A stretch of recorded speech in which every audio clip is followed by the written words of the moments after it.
शैव संस्कृति में कहा जाता है कि शिव जहां से भी गुजरे, उनके पैरों के नीचे आने वाले सभी पत्थर और कंकड़ जिन पर उनकी कृपा हुई, वे विकसित होने लगे। कहते हैं कि उनके विकास में एक पूरा युग लगा। एक युग करीब 84,000 साल का होता है। यह मापने का एक अलग तरीका है जिसका मानव शरीर से संबंध है। तो उन्होंने 84,000 सालों तक विकास किया और शालिग्राम बन गए। हर गोल पत्थर शालिग्राम नहीं होता। अगर आप संवेदनशील हैं तो आप उसे अपने हाथ में लेकर एक साधारण पत्थर और शालिग्राम का अंतर साफ साफ महसूस कर सकते हैं। शायद आपको पता होगा कि यह ब्रह्मांड लगातार फैल रहा है। क्या आपने आकाशगंगाओं की तस्वीरें देखी हैं? शालिग्राम में सदा विस्तृत होते ब्रह्मांड का एक प्रतीक प्राकृतिक रूप से अंकित होता है। योगी कभी कभार शालिग्राम को तोड़कर वह प्रतीक लोगों को दिखाते थे। वह पत्थर का बहुत शक्तिशाली टुकड़ा होता है।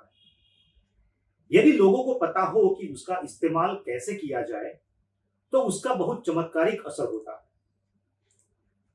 अगर आप किसी शिव मंदिर के सामने की किसी दुकान में जाए तो आप 100 शालिग्राम खरीद सकते हैं, लेकिन वे शालिग्राम नहीं होते।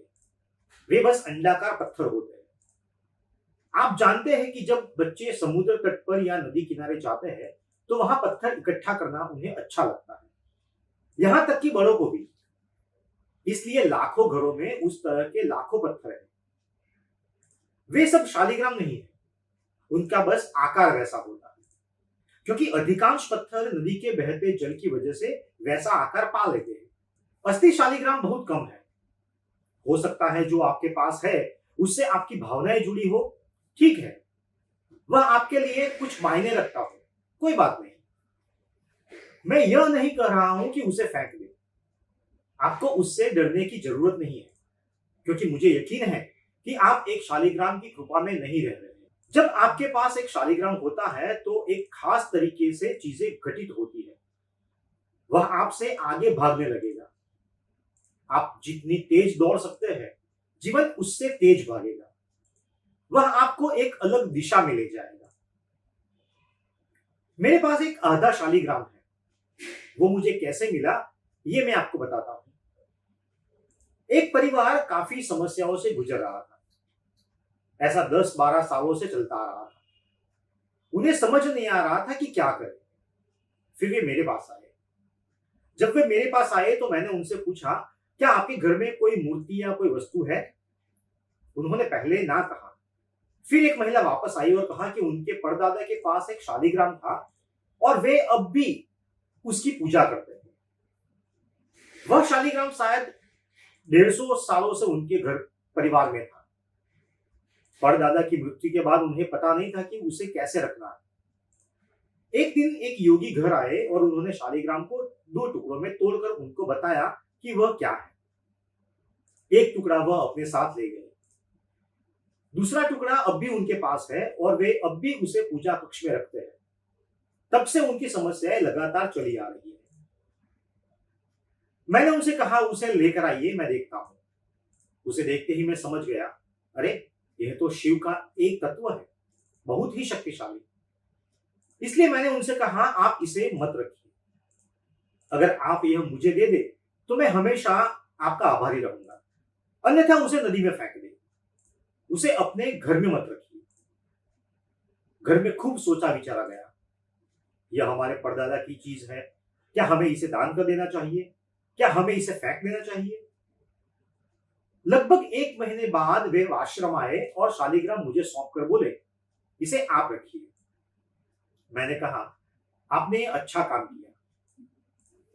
वह शालिग्राम मेरे लिए काफी चमत्कारी रहा है, खासकर ध्यान लिंग प्रक्रिया के बाद, जब मेरा शरीर पूरी तरह टूट चुका था और वह रहने लायक भी नहीं बचा था। तब मैंने बड़े पैमाने पर कई बार शरीर को ठीक करने के लिए उस शालिग्राम का इस्तेमाल किया।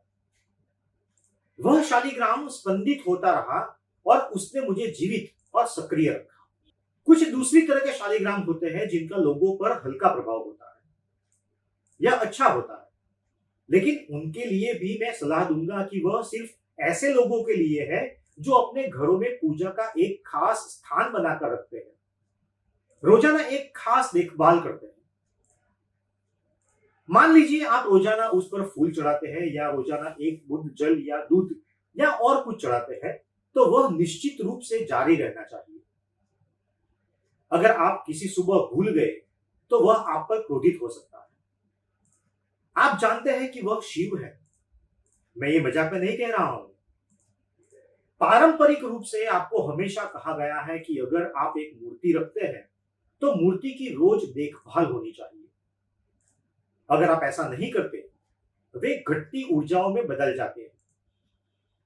घटती ऊर्जाएं खतरनाक होती है। इस देश में ऐसा हो सकता है कि बहुत से मंदिर जो मानव कल्याण के लिए बहुत महत्वपूर्ण रहे हैं, एक समय के बाद खतरनाक शक्तियों में बदल जाए, क्योंकि उनकी देखभाल का तरीका बदलने लगा है।